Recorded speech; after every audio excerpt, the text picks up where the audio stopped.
Hello everyone और आप सभी का स्वागत है मेरे YouTube चैनल पर। आज मैं आप लोगों को एक और कहानी सुनाने जा रही हूँ और इस कहानी का शीर्षक है हैंसेल एंड ग्रेटल।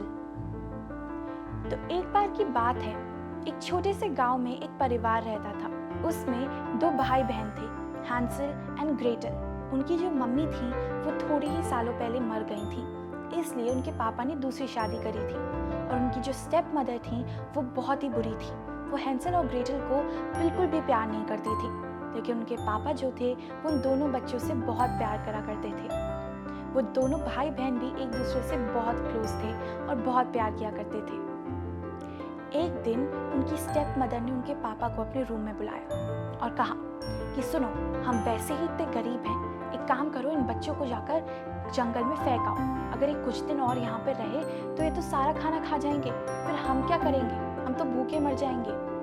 उसके पापा ने तुरंत इनकार करा और बोला, ये क्या बात कर रही हो तुम, वो मेरे बच्चे हैं और मैं ऐसा बिल्कुल नहीं कर सकता। लेकिन वो तब तक बोलती रही जब तक वो मान नहीं गए। तो उनकी ये बातें हैंसेल ने सुन ली थी। उसे थोड़ी देर के लिए सदमा लगा, लेकिन फिर उसने एक प्लान बनाया। वो जल्दी से भागा हुआ बाहर गया और उसने शाइनी वाइट कलर के पत्थर कलेक्ट कर लिए और अपनी पॉकेट में भर लिए। फिर वो अपनी बहन ग्रेटल के पास गया। वो ग्रेटल के पास गया और उसको जाकर सारी बातें बताई। ग्रेटल तुरंत रोने लग गई। उसे लगा, हैंसेल, हम कल मरने वाले हैं, अब हम क्या करें। हैंसेल ने कहा कि तुम चिंता मत करो बहन, मैं तुम्हारे साथ हूं ना, हम वापस घर आ जाएंगे। ग्रेटल को थोड़ी देर के लिए यकीन नहीं हुआ। फिर उसने सोचा कि अगर उसका भाई कह रहा है तो शायद सही होगा। वो दोनों आराम से सो गए। अगली सुबह उसकी मम्मी ने उन्हें बुलाया और कहा, चलो बच्चों, हम जरा जंगल में घूम कर आते हैं। उनकी मम्मी उन दोनों बच्चों को वहाँ ले गई। अब हैंसेल जैसे जैसे आगे बढ़ रहा था, वो थोड़ी थोड़ी दूरी पर वो वाइट कलर के पत्थर गिरा रहा था। अब थोड़ी देर बाद वो एक पेड़ के पास पहुंचे। उनकी मम्मी ने कहा कि तुम दोनों यहीं पे रुको, मैं थोड़ी देर में आती हूँ पानी लेकर। और हैंसेल और ग्रेटल को पता था कि अब वो कभी भी नहीं आने वाली हैं। अब वो वहाँ से चली गई। ग्रेटल फिर रोने लग गई। उसने कहा कि अब हम क्या करेंगे, हम हमेशा के लिए फंस गए, हमें तो रास्ता भी याद नहीं। तो हैंसेल ने कहा कि चिंता मत करो, रात होने दो, जैसे ही उन पत्थरों पे मून लाइट पड़ेगी वो चमकने लग जाएंगे और हम अपने घर तक वापस पहुंच जाएंगे। ग्रेटल खुश हो गई। अब वो दोनों बहन भाई वहीं पेड़ के नीचे बैठ गए और रात का इंतजार किया।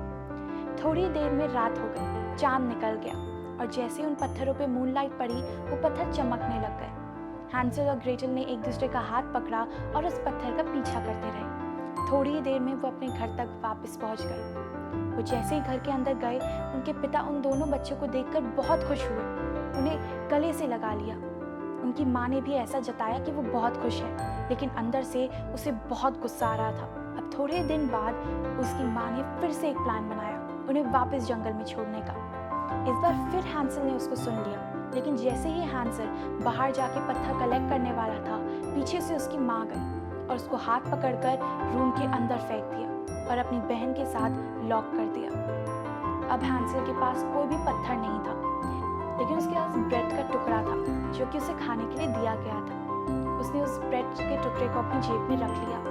अगली सुबह उनकी माँ ने हैंसेल और ग्रेटल का हाथ पकड़ा और उन्हें जंगल की ओर ले गई। क्योंकि हैंसेल के पास कोई पत्थर नहीं थे, इसलिए उस ब्रेड के उसने छोटे छोटे टुकड़े किए और वो रास्ते में गिराता चला गया। वो फिर से पेड़ के नीचे जाके रुक गए और फिर से उनकी माँ ने कहा कि मैं ज़रा पानी लेकर आती हूँ बच्चों, यहीं रुकना। और वो वहाँ से चली गई।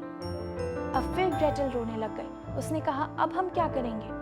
तो हैंसेल ने कहा कि चिंता मत करो, मैंने यहाँ पर ब्रेड के टुकड़े फेंक दिए थे। वो दोनों वहीं रुक गए और सो गए। वो जैसे ही उठे उस टाइम पर 12-1 बज रहे थे। उन्होंने देखा कि उनके ब्रेड के टुकड़े गायब हैं। वहाँ के जंगली जानवरों ने और चिड़ियों ने वो सारे खा लिए थे।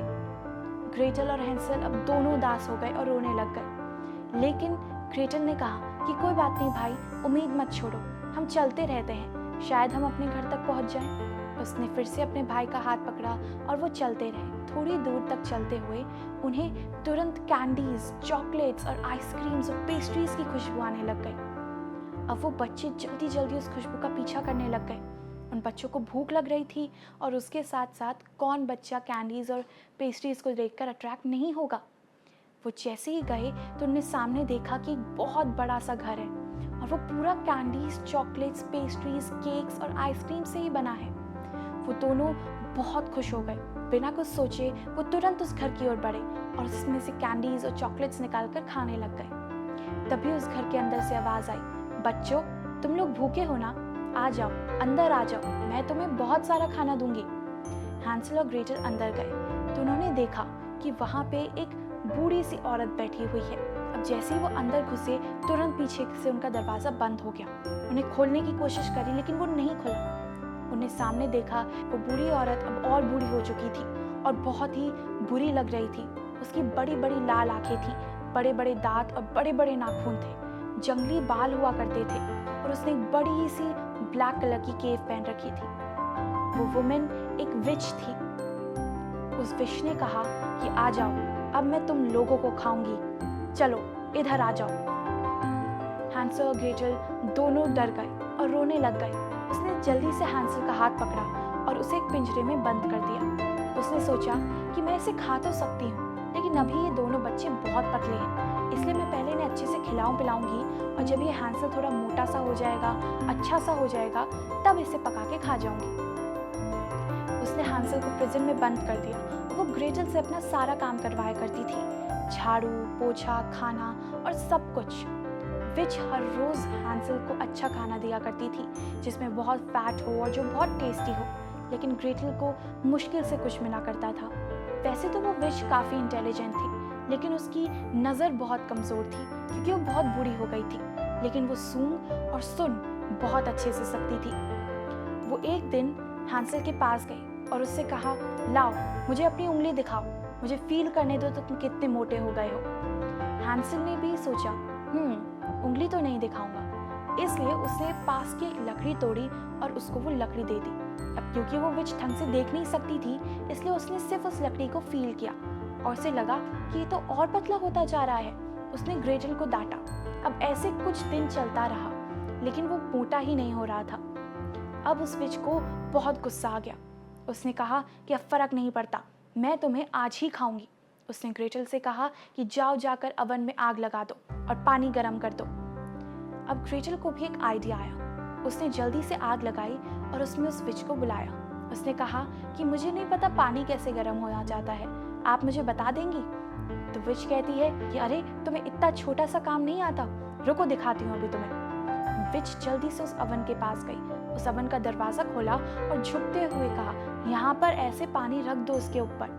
उसी समय ग्रेटल ने उस विच को उस अवन के अंदर धक्का दे दिया और दरवाज़ा बंद कर दिया। अब वो विच जिंदा ही उस आग में जलकर मर गई। ग्रेटल ने जल्दी से चाबी उठाई और अपने भाई को फ्री कर लिया। अब उन दोनों ने हाथ पकड़ा और कहा कि चलो यहाँ से जल्दी से भाग जाते हैं। लेकिन जैसे ही वो भाग रहे थे उन्होंने देखा कि कमरे की साइड में 3-4 डब्बे पड़े हुए हैं और जैसे ही उन्होंने उस डब्बों को खोला उन्होंने देखा कि उसमें हीरे जवाहरात हैं, बहुत सारा सोना और बहुत सारे हीरे पड़े हुए हैं। उन बच्चों ने ज़्यादा से ज़्यादा हीरे उठाए और जितनी वो अपनी पॉकेट्स में और कपड़ों में और हाथों में भर सकते थे उतने उनने भर लिए। उसके बाद वो दोनों फिर से एक दूसरे का हाथ पकड़कर वहाँ से भाग गए। अब वो चलते रहे और चलते रहे। थोड़ी घंटों में उन्हें एक ब्रिज दिखा। उस ब्रिज को देखकर वो दोनों बच्चे बहुत खुश हुए क्योंकि ब्रिज जाना पहचाना था, वो उनके घर के पास ही था। उन बच्चों ने जल्दी से उस ब्रिज को पार किया और देखा तो उनके डैड वहाँ पे घर के बाहर बैठे हुए थे और रो रहे थे क्योंकि उनकी जो मम्मी थी वो मर गई थी। वो जल्दी से अपने डैड के पास गए और उनको बहुत तेज से हग किया। डैड भी उन बच्चों को देखकर बहुत खुश हुए। उसके बाद बच्चों ने उनको वो सोना और हीरे दिखाए जो कि बहुत प्रीशियस थे। वो तीनों बहुत खुश हो गए और फिर वो एक हैप्पी जिंदगी जीने लग गए। तो इस कहानी से हमें ये शिक्षा मिलती है कि अगर हम टीम वर्क करेंगे यानी कि एक दूसरे का साथ देंगे तो हम जल्दी से हर सिचुएशन से बाहर निकल पाएंगे। सोचिए, अगर हैंसल और ग्रेटल एक दूसरे का साथ नहीं देते, अगर एक दूसरे के साथ काम नहीं करते तो वो वहाँ से नहीं निकल पाते।